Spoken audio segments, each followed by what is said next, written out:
So this week's workshop is effective communication and networking. So how to effectively communicate and network. And we're going to talk about, different ways to be able to up-level your networking and talk about why it's really important. And the agenda will be, what is effective communication? What are some networking strategies online? And we're going to be talking specifically about LinkedIn. And then what are some networking strategies to have for in-person conversations as well? And these are all skills that we have to be good at if we're going to return to the workforce, and it takes time and isn't automatic. Okay, so since we have a new friend with us, we are going to be doing this workshop series, and I am doing it because I really want to help moms return to the workforce, because 10 years ago, my husband filed for divorce after we had been married almost 25 years. And so I had to return to the workforce, and I hadn't worked for almost 20 years. And so I'd had an eBay business on the side, but I hadn't been in the workforce. So I had to start all over from scratch. I didn't have a resume. I didn't have a LinkedIn profile. I didn't even know what LinkedIn was. And it was scary and it was hard. And I had to provide for my family. I had no income. My ex-husband wasn't working.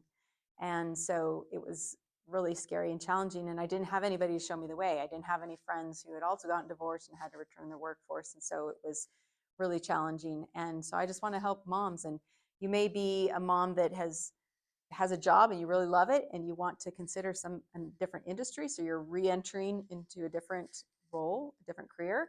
Or you may have always thought you were going to return to the workforce after your kids grew up, and now that time has come.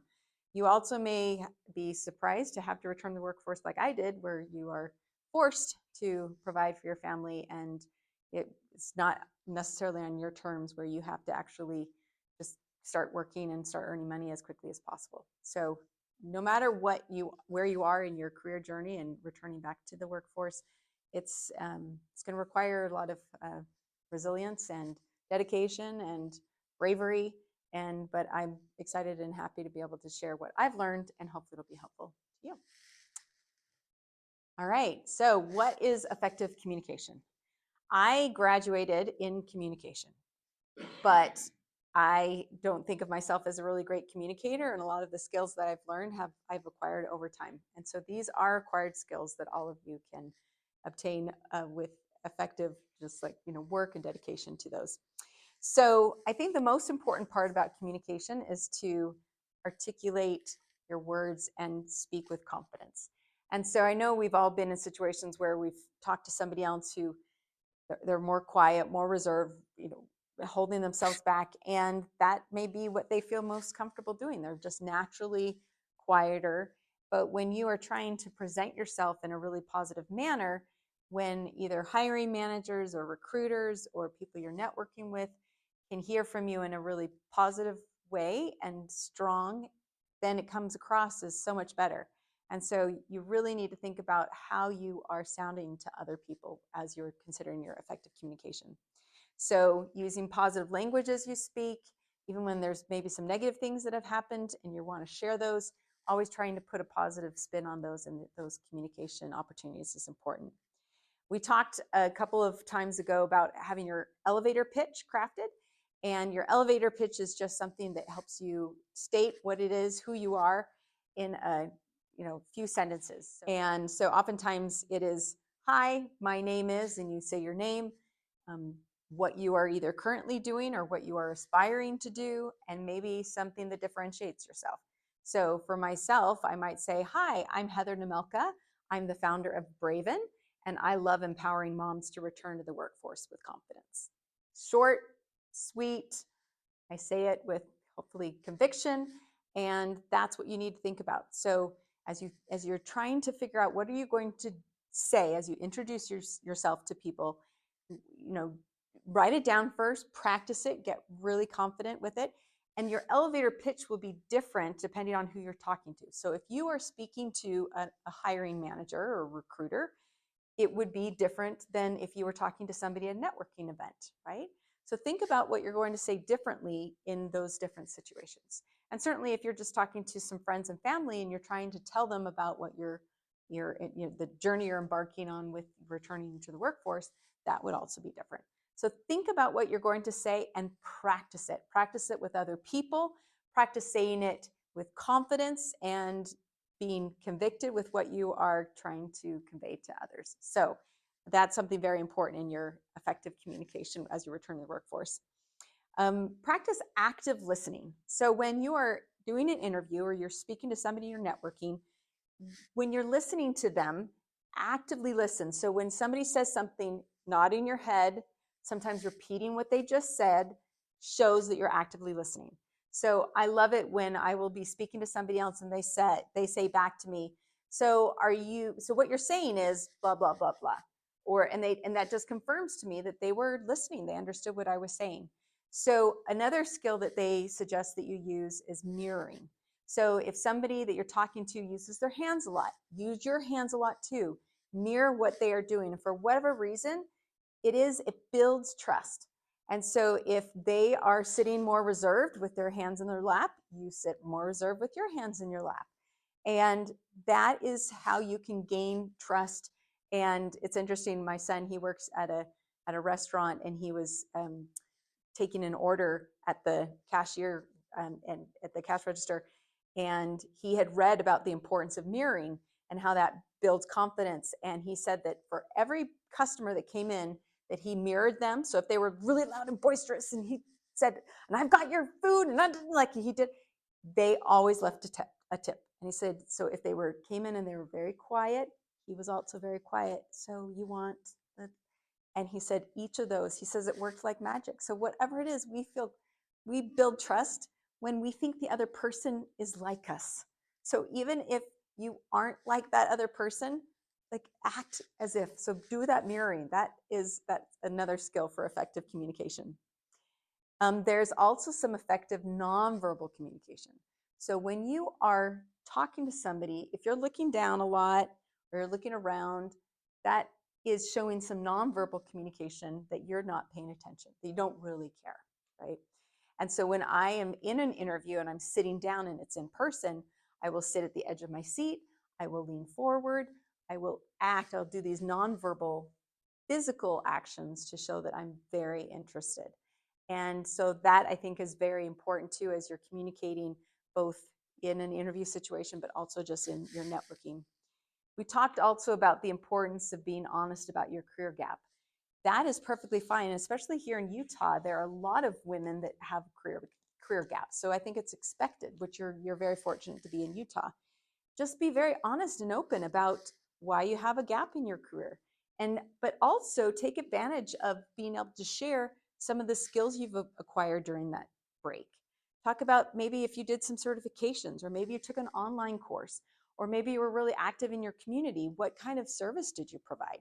And talk about that in a really positive manner that helped you build confidence, helped you learn how to prioritize, helped you manage tasks, helped you multitask. I think those are things you can talk about with that career gap that actually shows you are going to be a great hire. So don't be afraid to talk about the positive experience you had during this career gap. You were able to give back to the community. You're able to raise your family, and now they are, talk about them briefly. So don't be afraid of that career gap. Own it. Be proud of what you were able to accomplish, because you grew during that time. You may have to think about how you grew. You may have to think, okay, well, what did I do during this time? I know I was a mom, but what did I do? And talk to other people that can help you remember too. Because I know sometimes, like when I would return to the workforce, it had been almost 20 years. So I had to ask people, what did I do? Remind me what I did during this time. Because you've done a lot of really great things. Raising your family has been great, but there's been some other things I'm sure you've done, both in your church and community, volunteer work, and you may have even taken a career gap to help take care of a parent that's been aging. And so those are important things that you've been doing. So don't be afraid and be honest about it. The other thing that was interesting when I returned to the workforce is I was going into marketing when I got my first job after being out of the workforce for almost 20 years. And I didn't know any of the language, the industry language, the lingo, any of the acronyms. I didn't know what CMO stood for, and I didn't know anything. So once I got my job, whenever I would be in a meeting with my manager, I would take just notes and notes and write down every acronym that I didn't know what it was or any word. And when I got back to my cubicle, I was feverishly typing, like asking Google, what does this mean? What, tell me this. And I learned on the job. So don't be afraid to learn about the industry or the job you end up taking. And certainly if you know you're going to go into, whatever field, like I didn't know I was going to be going into marketing because that's not what I got my degree in. But if you know you're going to go back into, for example, education, then start learning more about what are some of the trends in education. What are some of the specific industry pieces that you have maybe missed out on because you haven't been in the industry, you haven't been working. So I think that's very relevant and important to realize that there's going to be some terminology that you don't know anymore because it's changed. And that's okay. You're going to learn more things over time, and you're going to be glad that you took the time to learn, but it is going to take some time because you're not going to know everything unless you've been in the workforce the whole time. And just things change, right? Practice your communication skills with your friends. So when you are, like I said, when you're doing your elevator pitch it to as many friends and family as you can. Sit down and actually have a pretend interview with them. And we're going to talk about interviewing next week, right? But sit down, have them do a mock interview, have them find some interview questions on the internet that they can ask you. You can find them for them and say, just ask me these questions, and then practice what you're going to say. Practice your body language, practice sitting up and acting like you're very engaged, doing all those things, and then ask them for feedback. Say, how did you feel like I did? Something that I think that is so important, especially if it's an in-person interview. If it's online, it wouldn't be the same way, but having a firm, strong handshake. I can't tell you how many times I have interviewed somebody, and especially women. I don't know why, but women often don't have a strong, firm handshake. And I think it's maybe because we're not as confident. But when I shake that person's hand when they're coming in for an interview, if it's kind of weak, that's not a great impression. And I would encourage you all to practice your handshakes with your friends and family and have them give you honest feedback. Say, was this too strong? How was my grip? Did it feel confident to you? And ask them, because what we think is a strong, firm handshake may not be what the hiring manager or your potential your boss would feel is a confident, strong handshake. So that is another way you're communicating, right? That is physical communication that tells that you're confident, you're strong, and so practice that with your friends and family and get that feedback from them. Another thing that is so important with effective communication, and this is something I cannot emphasize enough, is to write a follow-up email thanking the person that you interviewed with or that took the time to help you practice or that took the time to give an informational interview with you. Write them a thank you email. And if you want to go the extra mile, write them a handwritten card. Thank you notes that are handwritten, it's a lost art. People don't write anymore. And I can't tell you how much that will make you stand apart, even if you're just writing them a thank you note for taking the time to talk to you about, the company that you want to, return into work for that job, or you had a friend that helped you practice. I believe that when you thank someone, not only does that person that person is blessed, but you are blessed too for taking the time to thank them. People are busy. People are genuinely just moving so fast. So the email is easier, and certainly that makes you stand apart. But if you can write a handwritten thank you note to the business address, and if you have their personal address, then send it there. I guarantee you it makes such a huge difference. And one of the people that I interviewed at my company, she's working for me, I was trying to decide between her and another woman. They both had really strong skills in marketing, but they had different skills in different areas. So they were both really strong in opposite areas of each other. And it was unfortunate. I wanted both of them if I could get them both, but I could only hire one person. And I felt great about both of them. I could have gone with either of them and they would have both been wonderful. But the gal that I ended up hiring sent me a video of herself that she just uploaded to YouTube. She videotaped herself on her iPhone and she uploaded it to YouTube, sent me the link, and just sent in the email, "Thank you, Heather, so much for taking the time to interview. I learned a lot. Here's a video when you have time to watch." And it was just a brief video of her saying how much she really would love to work for the company, how she would love to work for me. And I can't tell you how much that made such a huge impression on me. And I thought to myself, if she's going to go the extra mile and go above and beyond to thank me for doing an interview with her, I know she will go above and beyond in the role too. So because there's so many people that are interviewing for these jobs in these positions, you want to set yourself apart. So do something that's unusual. That video, I've never received a video thank you. You can look on YouTube of how do I record a video and upload it to YouTube? Like, it's not hard to figure these things out on the internet. So if you don't know how to record on your iPhone and then upload it to YouTube and then send the link, you will, if you will Google that in YouTube, you will find that it will tell you how to do it. So yeah, that's a great question. So do the things that are unusual. Like that, again, is just, you're going to set yourself apart, and that's what you're going to have to do. And there's just too much competition for jobs nowadays.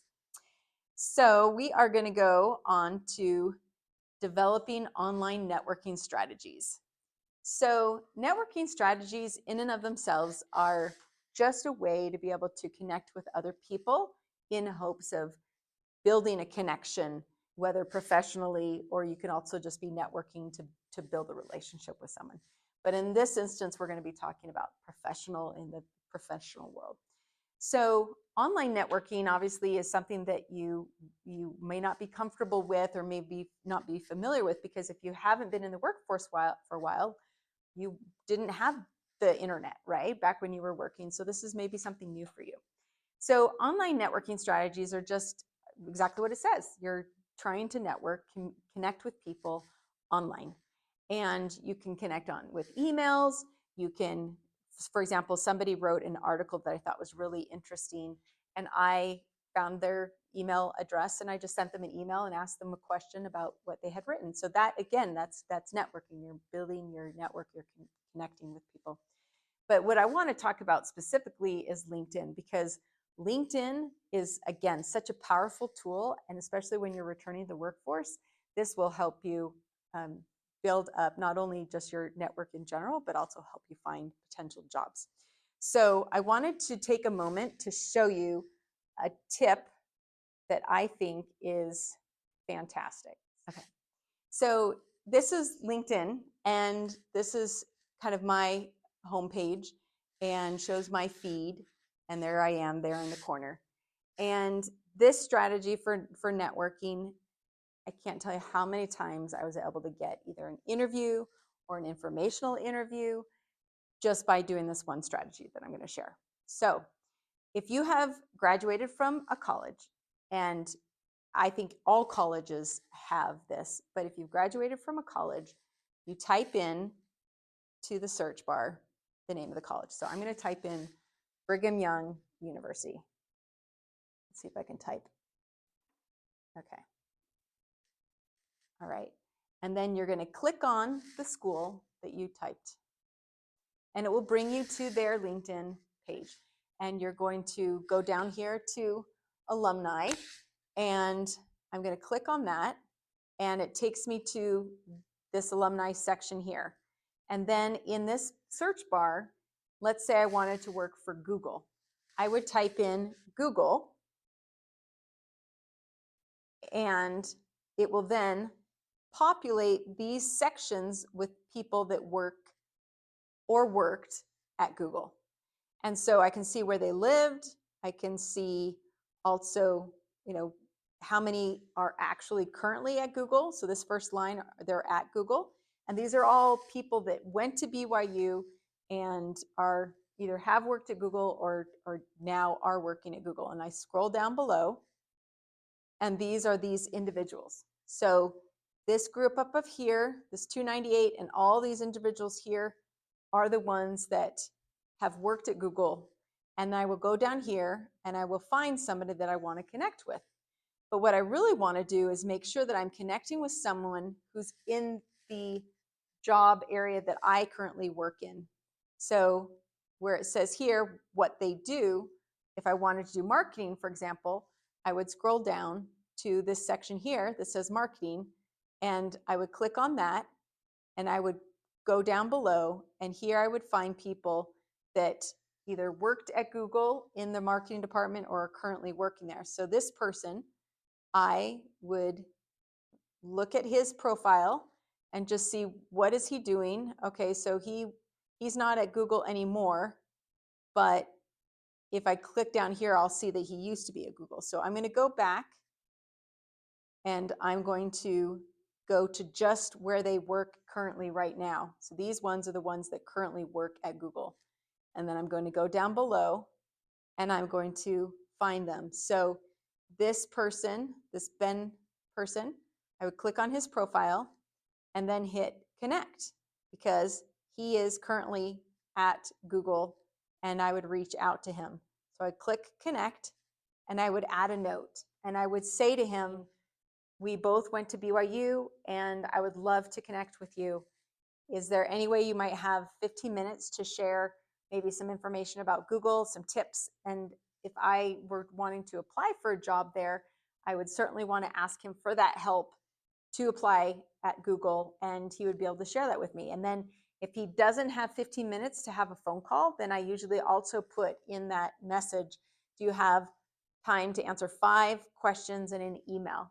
And inevitably, just by saying that I also went to BYU, they will say, I'd love to connect. I'd love to be able to help you, because for whatever reason, just saying that you both went to the same school is a way to build trust. And people like to help people. So if you reach out and they don't have time for a call, they oftentimes will have time to give you 5 minutes or some time to be able to answer 5 questions in an email. And if they can't, then you can ask them, do you have somebody else you can recommend that I talk to? So that's the power of LinkedIn. So reaching out to the alumni network for the school that you went to for college. But moving on from that, connecting with people in the LinkedIn platform is going to be one of your best ways to be able to get reconnected and build that network. So what I want you to do, and this is on your checklist, is I want you to make a list of all of the people, go through your church directories, your neighborhood directories, your family directories, your yearbooks, your everything, and make a list of all the different people that you can possibly connect with. But the reason why I'm saying this is you need to build your network. And so you may have forgotten people that you've been talking to or you've had relationships with years and years ago, past bosses, past people you used to work with. Because what you're going to want to do is reach out to them on LinkedIn once you have your profile, and we have that workshop and that video that you can watch.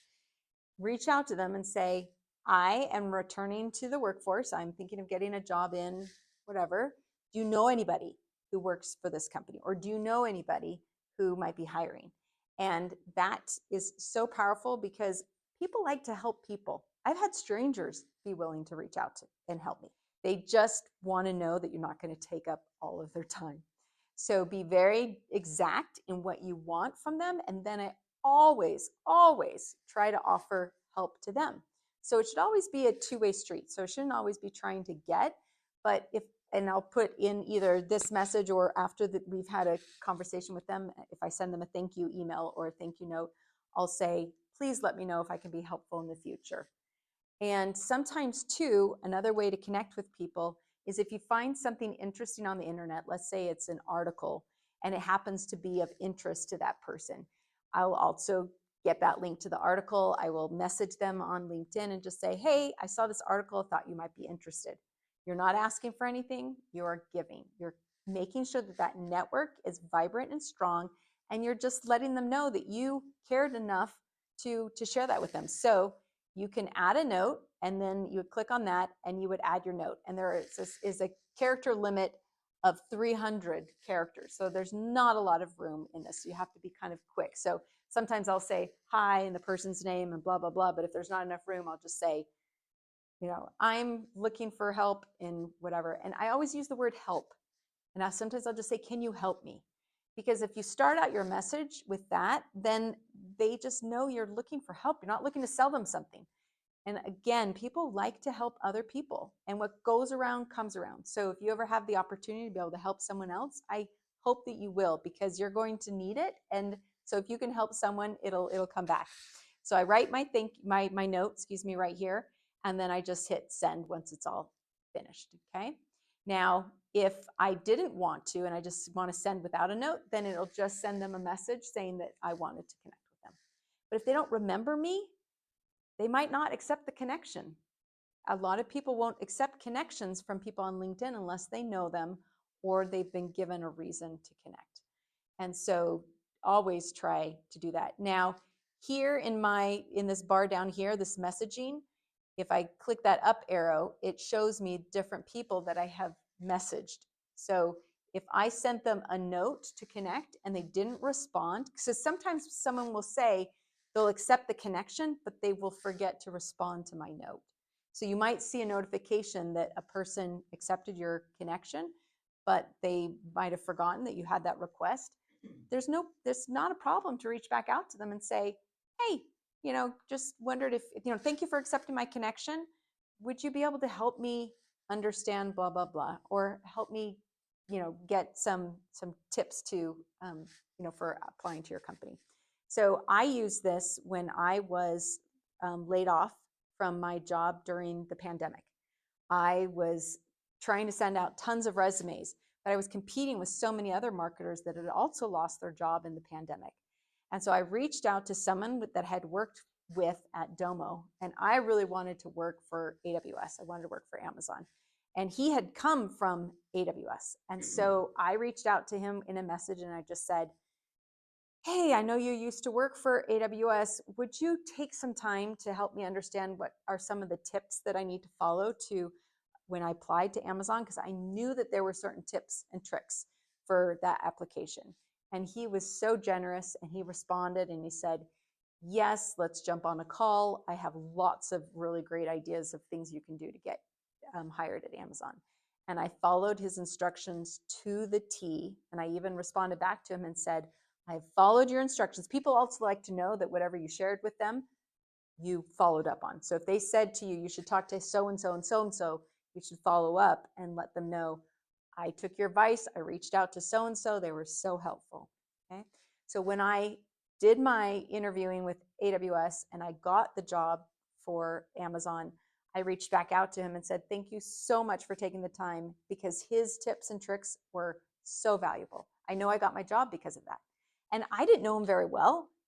We used to work at the same company. So oftentimes, if you can find how you know each other, that's why using the alumni network is so powerful, because just saying you both went to the same college, you both graduated from the same school, builds trust, and it shows that you've got a connection, you've got something in common.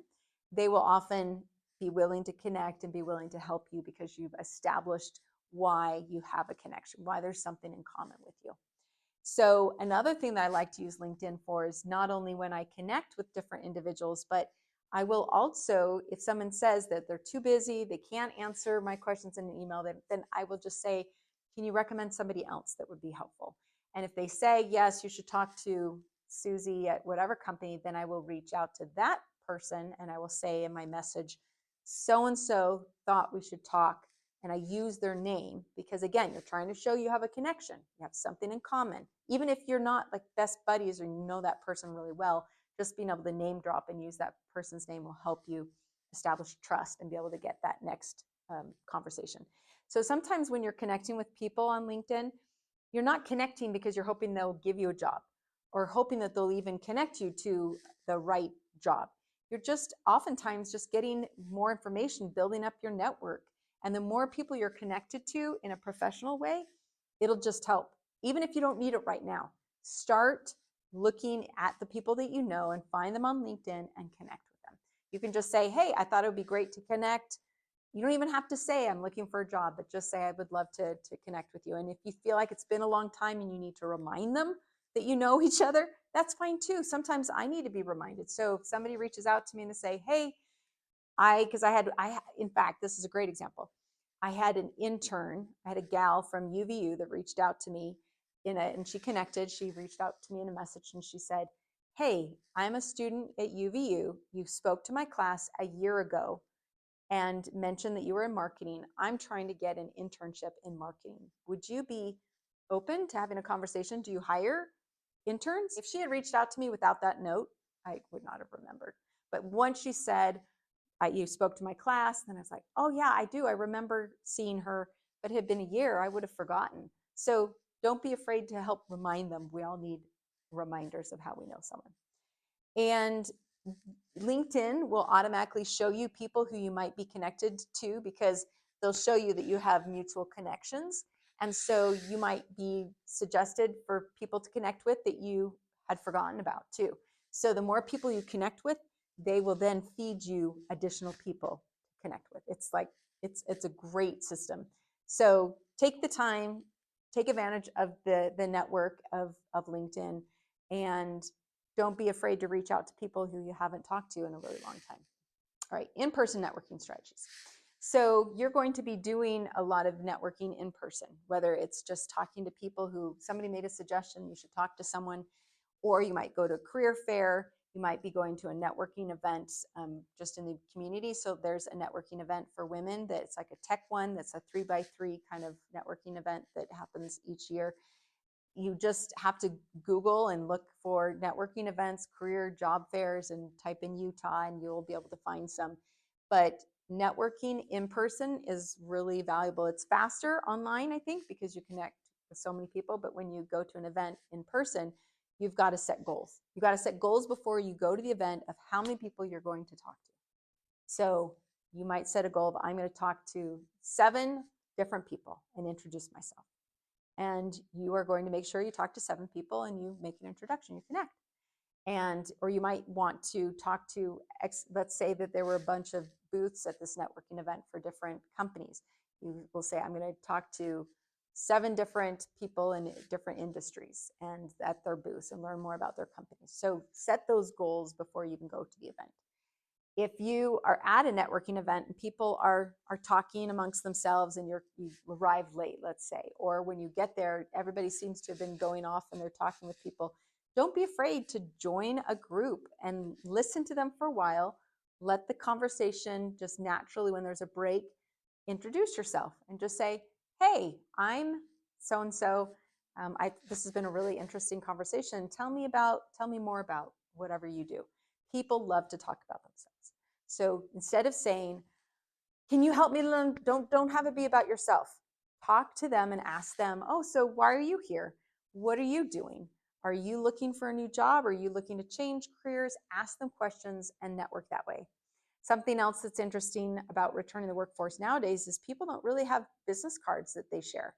People will buy them and have them, but there aren't as many opportunities to network in person. So people don't usually have those business cards that they hand out. I still have some in my backpack that I'll keep, but you can connect with people with your LinkedIn profile on your phone. And I can show you how to do that after the class. So you can connect very easily just by sharing your LinkedIn profile, and then you know that who you're connecting with. I'll also try to make notes. I'll try to bring a notebook and write down people's names and where they work so that when I do connect with them, I remember, oh, that's right, I met at this networking event, etc. So if they're also looking for jobs, they may be the hiring managers or recruiters that are at these events, or they may just be individuals like you looking for a job, but you can help each other. You both know different people. And so take advantage of the opportunity to actually network and speak in person. Another thing that is very important is seek out the organizers of these events and volunteer, offer to help, because again, you are going to network at the event, but you can also network with those who are putting it on. They may be able to suggest other events to go to. They may have job openings at their company. Take advantage of just those people who are putting on the events, because they also may have some people that you can talk to. All right. These are the key takeaways for this evening. So speak with confidence and a firm handshake. That just goes a long way. And pretend that you're confident. Fake it till you make it. Do it enough times with other people that you start to believe, yes, I've got confidence, I can do this. Nail your elevator pitch. Practice, practice, practice until you are ready to talk and share with others. Be very confident. And if you aren't doing a great job with someone and they give you feedback that says, you need to keep working on it. Keep working on it. Put the work into it. This is going to take effort. Don't be afraid to connect with people you haven't spoken to in a while. You never know. They may have the perfect job and they will remember you. And it's funny, you think the people don't remember you. They will, especially if you did a great job in a past role, they'll remember you. Or if you were a volunteer and you worked with them, they'll remember you. Thank people for their time with a handwritten note. That, if I just can't tell you how powerful that is. It sets you apart. People never receive notes anymore. So if you are the only one that sends them a note, they're going to appreciate it. And they're going to say, wow, I can't believe that they thought to send me a note. Because they will be thinking, oh, it wasn't a big deal. I didn't do hardly anything. That's why it also stands out too, because it meant a lot to you. But to them, they're like, it wasn't a big deal. I just took 30 minutes, had a conversation with you. I was happy to talk. This is a Japanese proverb that I really like. Fall 7 times and stand up 8. And it just tells you, be determined, be resilient. No matter what happens, maybe you make a fool of yourself. Maybe you do something really embarrassing and you're just, oh, why did I do that? That was so bad. But get back on the horse. Do it again, because these activities, these programs, the things that you're doing in this workshop series, it takes work, it takes effort, it isn't natural. Oftentimes, especially if you haven't done interviews for a really long time, it's not going to feel comfortable. And next week when we talk about interviews, some things will start coming back to your mind, like, oh yeah, I remember that. But you're probably going to fall down 7 times. You're going to have to come up that 8th time. Every time you're going to come back up, and you're going to go into it with this attitude of, I know it's going to be hard, I know it's going to be challenging, but I've got this, and I'm going to be cheering you on. That is the bulk of what we're going to be talking about this evening. And definitely reach out. Braven.com is the website. And so if you have any questions, you can email me at support@braven.com with 2 V's. And certainly follow on social media with Be Braven at Be Braven. And but I appreciate that you guys all came.